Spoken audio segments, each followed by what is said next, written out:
What's up mga kabola? Benson de la Paz here, Bolahan TV. Ang daming alam ni Sis. Pag-usapan natin yung thrilling endgame ng Bataan at Mindoro kung saan kitang-kita yung upset na si El Granada, Gary David. Bakit siya upset? At anong dahilan kung bakit siya nagagalit sa referee? Balikan natin yung kwento. Lamang ng apat yung Bataan under a minute, 81-77. Pero dahil sa isang pangyayari, sa isang iglap, nalusaw yung 4-point lead ng Bataan at lumamang pa yung Mindoro. 49 seconds sa game, lamang ng apat yung Bataan. So most likely, ubusin na lang ng Bataan yung oras dito eh.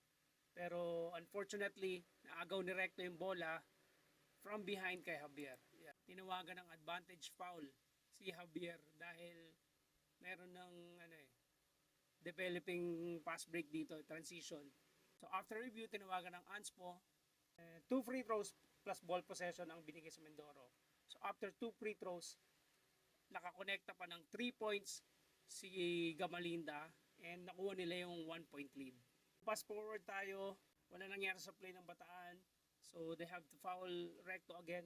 Some free throw lang yung na-shot ni Recto. So 83-81. So with 16 seconds left, may chance dito tumabla or manalo kung magti 3 points yung Bataan. So ito yung nangyari.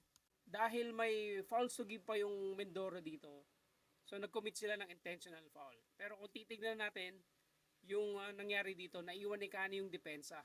Yan o, kitang-kita. So nasa likod na.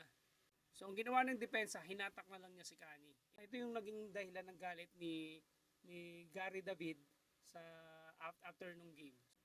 May dahilan ba para magalit si Gary David? So para sa akin meron, no. Pareho nung advantage foul na tinawag kay Recto, meron na ding advantage si Kani rito eh. Meron na siyang advantage to pull up a jumper.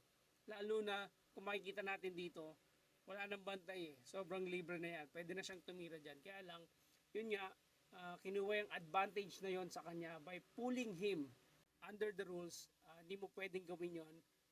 Hindi ka pwedeng pumaul without playing the ball. So, ANSPO yun. Ano sa tingin niyo mga kabola? Ako si Benson de la Paz. Ito ang Bolahan TV. Ang daming alam ni Sis.